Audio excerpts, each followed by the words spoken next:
नमस्कार दोस्तों। दिल्ली के अंदर पिछले कुछ दिनों से ऐसी खतरनाक वारदातें हो रही हैं कि दिल्ली में हालात बद से बदतर होते जा रहे हैं। कल एक वीडियो सामने आई जिसमें दिखाया गया जाफराबाद इलाके में एक मर्डर के गवाह को दिन दहाड़े 5 लोगों ने ऐसी गली में जिसमें लोग चलते फिरते नजर आ रहे हैं, शाम का समय सबको नजर आ रहा है, उस युवक को पेट में चाकू मारे गए, गले में चाकू मारे गए, छाती में चाकू मारे गए, पीठ पे चाकू मारे गए और सब लोग देख रहे हैं। और ये वो आदमी है जो एक मर्डर का गवाह है। इनके भाई का मर्डर हुआ था, ये उसके गवाह हैं। ये हाल दिल्ली के अंदर आज दिन दहाड़े हो रहा है। दूसरी वारदात कल की है। तिलक नगर के अंदर एक कार शोरूम से फिरौती के लिए 5 करोड़ रुपए मांगे जाते हैं और शोरूम के बाहर 5 राउंड फायरिंग की जाती है।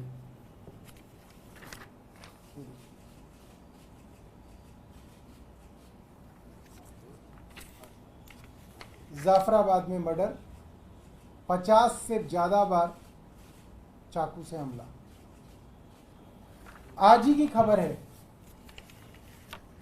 दिन में सीमा सुरक्षा बल के कांस्टेबल की हत्या गला रेत के एक ऑटो ड्राइवर कर देता। और क्या मामला है?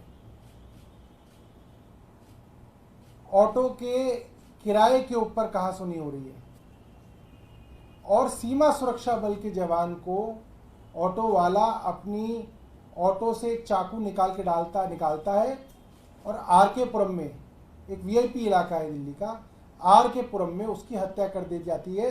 जब तक एम्स पहुंचता है, एम्स मात्र 1-1.5 किलोमीटर दूर है आर के पुरम से, तब तक जो है उसकी मृत्यु हो जाती है। तिलक नगर में फायरिंग के बारे में तो मैंने आपको बताया।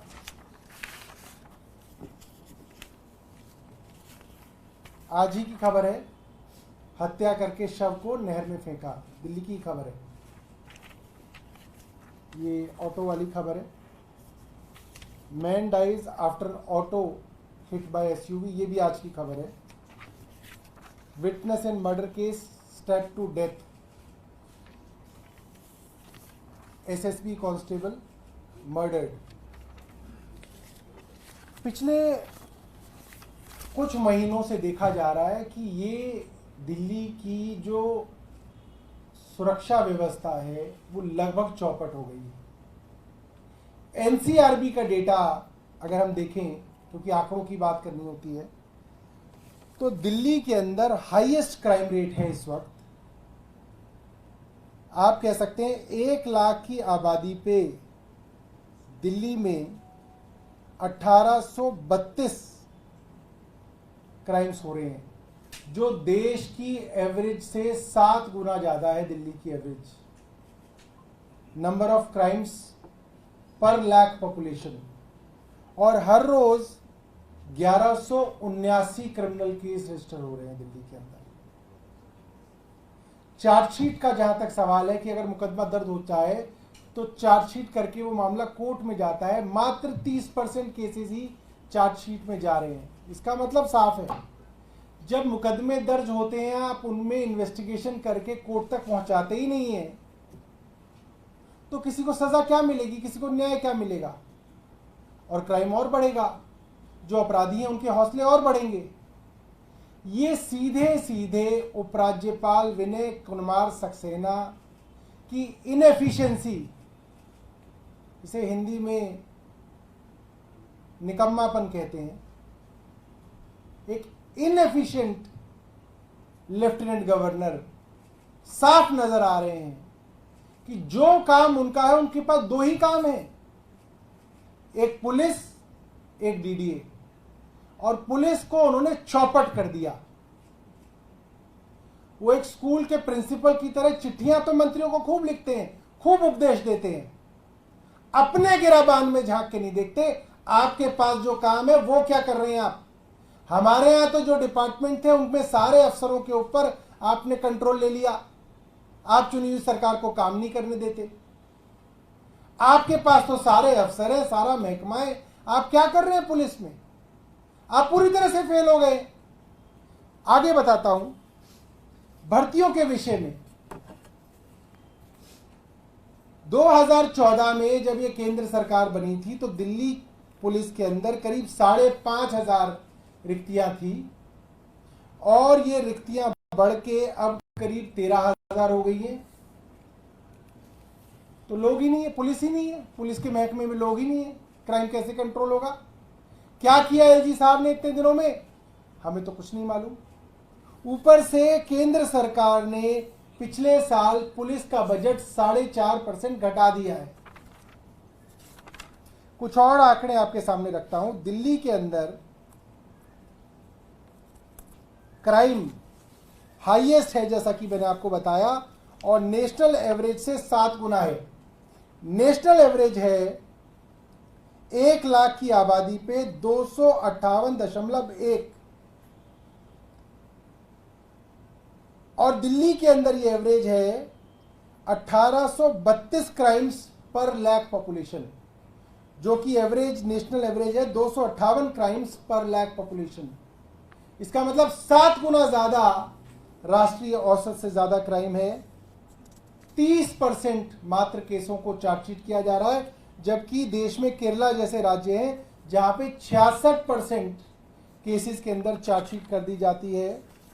क्राइम अगेंस्ट विमेन के बारे में एनसीबीआरबी का डेटा है, दिल्ली के अंदर पूरे देश के जो क्राइम अगेंस्ट विमेन है उसका 30% क्राइम सिर्फ और सिर्फ दिल्ली में हो रहा है। यानी कि 19 मेजर सिटीज जो बड़े शहर हैं दिल्ली देश के अंदर, उन शहरों का सबका क्राइम अगेंस्ट विमेन मिला लिया जाए तो उसका 30% सिर्फ और सिर्फ दिल्ली में हो रहा है। और पिछले 3 सालों से दिल्ली के अंदर क्राइम जो है हाईएस्ट चल रहा है। क्राइम अगेंस्ट विमेन मैंने आपको बताया, Delhi reported 14,466 victims of crime against women in India. और क्राइम अगेंस्ट विमेन इतना बड़ा होने के बावजूद एलजी साहब ने 2 काम किए जिससे उन्होंने हालत बद से बदतर कर दी। क्या की? सबसे पहले तो उन्होंने 8,000 के करीब बस मार्शल्स को निकाल दिया। जो महिलाओं के साथ छेड़छाड़ डीटीसी बसेस में होती थी, अक्सर बदतमीजी होती थी, उसके लिए दिल्ली सरकार ने बस मार्शल लगाए थे जिनको बेबुनियाद तरीके से उनको बेरोजगार कर दिया। आज दिल्ली के 8,000 घर नहीं चल पा रहे, ऊपर से दिल्ली के अंदर महिलाओं को असुरक्षित कर दिया। दूसरा क्या काम किया? विमेंस कमीशन जो इतना अच्छा काम कर रही थी, 181 नाम की 181 नाम की हेल्पलाइन चला रही थी, उसको पैरालाइज करने के लिए और दिल्ली कमीशन ऑफ वुमेन के काम को ठप करने के लिए करीब 223 लोगों को वहां से निकाल दिया गया। साफ है एलजी साहब को जो अपना काम करना है, पुलिस को देखना है, वो तो कर नहीं पा रहे हैं। क्राइम बढ़ता जा रहा है, दूसरों के ऊपर उंगलियां उठा रहे हैं। भाई आप हमें इतना ज्ञान लिखते हैं चिट्ठी के अंदर, ऐसे करना चाहिए वैसे करना चाहिए, आपके पास 2 डिपार्टमेंट, आप करके तो दिखाओ। आप खुद तो कुछ करो, फिर दिखाओ तो लोगों को कि भाई देखो मैंने ये दिल्ली की पुलिस सुधार दी। बड़ी बड़ी बातें करते हैं जी साहब भ्रष्टाचार के विषय में, पूछ लीजिए, सर्वे कर लीजिए।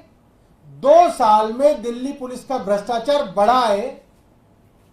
जहां रिक्शा वाले से 300 रुपए लेता था पुलिस वाला, अब 500 रुपए ले रहा है। पता कर लो दिल्ली के अंदर। एक्सटॉर्शन बढ़ी है, करप्शन बढ़ी है, क्राइम बढ़ा है, रिक्स्थान बढ़े हैं। क्यों? क्योंकि एलजी साहब का ध्यान ही नहीं है इन कामों पे। एलजी साहब बस चुनी हुई सरकार के काम रोकने के अंदर लगे हुए हैं। अपना काम कीजिए एलजी साहब, हमारा उनको निवेदन है कि कृपया करके अपना काम करिए और फिर दिखाइए दिल्ली वालों को कि भाई मैं अच्छा काम कर रहा हूं, देखिए मैंने क्राइम में, लॉ एंड ऑर्डर में क्या काम किया। तो ये हमारा उनसे निवेदन है कि वे अपना काम करें और चुनी हुई सरकार के काम के अंदर टांग अड़ाना बंद करें। सर, एलजी ने एनआईए जांच की सिफारिश की है डायरेक्ट फंडिंग को लेकर, क्या कहेंगे सर? देखिए, अगर कोई स्वायत्त संस्था, कोई न्यूट्रल एजेंसी किसी चीज की जांच शुरू करे तो खबर है। इसमें क्या खबर है कि बीजेपी के ही लोग कंप्लेंट कर रहे हैं।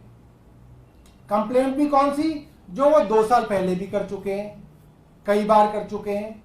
पंजाब के चुनाव से ठीक पहले ठीक यही सड़ी पुरानी खबर चलाई गई थी कि आम आदमी पार्टी को टेररिस्ट ऑर्गेनाइजेशन से पैसा मिल गया। सो रही है क्या केंद्र सरकार? कैसे मिल गया भाई टेररिस्ट ऑर्गेनाइजेशन से पैसा? कहां थी केंद्र सरकार? कहां थी इसकी एजेंसियां? 2022 में भी कहा गया कि अमित शाह जी का खुद का बयान है कि मैं इसको जांच कराऊंगा। क्या हुआ भाई 2 साल में जांच का? अब एलजी वही घिसी पीटी कंप्लेंट, वही बासी खबर दोबारा से भारतीय जनता पार्टी के लोगों से खुद ही अपने आप को चिट्ठी लिखवा ली और उसको एनआईए को चिट्ठी लिख दी। ये क्या बात हुई? सिर्फ इसलिए क्योंकि जब पंजाब से पहले इन्होंने किया तो पंजाब के लोगों ने भारतीय जनता पार्टी को करारा जवाब दिया। भारतीय जनता पार्टी के बड़े बड़े नेता इस तथाकथित टेररिस्ट फंडिंग के बारे में बयान दे रहे थे। पंजाब के चुनाव से कुछ दिनों पहले बहुत माहौल खड़ा किया गया और नतीजा यह हुआ कि भारतीय जनता पार्टी को पंजाब के लोगों ने नकार दिया। अब फिर से वही कोशिश की जा रही है कि चुनाव से पहले एक झूठ बढ़ा चढ़ा के पेश करने की कोशिश की जा रही है, मगर देश के लोग बहुत समझदार हैं। ये जो संस्था जिसकी तरफ से कंप्लेंट की गई है, उस संस्था के अध्यक्ष कौन है? प्रधानमंत्री मोदी जी के सगे भाई उस संस्था के अध्यक्ष हैं।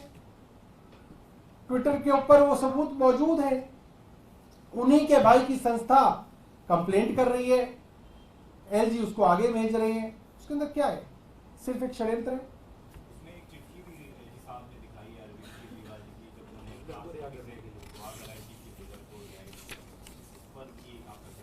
किसकी चिट्ठी है? अरविंद केजरीवाल की चिट्ठी है राष्ट्रपति को, इसमें गुर्जर की रिहाई की मांग करते हुए। तो उससे इसका क्या लेना देना? मैं ये समझता हूं कि भारतीय जनता पार्टी के सहयोगी कौन है, कौन लोग हैं जो भारतीय जनता पार्टी को उनकी चुनाव में मदद के लिए अवतरित होते हैं? कौन है? सुकेश चंद्रशेखर, ये भारतीय जनता पार्टी की मदद करने चुनावों के अंदर उतरते हैं। कौन है सुकेश चंद्रशेखर? एक ऐसे कॉनमैन जिन्होंने होम मिनिस्टर अमित शाह जी के नाम पे रेमबेक्सी के मालिकों की पत्नियों से 200 करोड़ रुपए एक्सटॉर्शन किया था। 200 करोड़ रुपए, यह प्रमाणित है। उन्होंने लॉ मिनिस्टर और होम मिनिस्टर के ऑफिस के नाम से जेल में से फोन किया था सुकेश चंद्रशेखर ने, और इन दोनों उद्योगपतियों की पत्नियों ने 200 करोड़ रुपए दिए थे।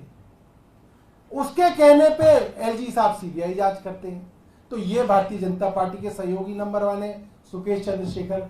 दूसरा सहयोगी कौन है? एक एक्सट्रीमिस्ट पन्नू, जो एक्सट्रीमिस्ट है सब लोग जानते हैं।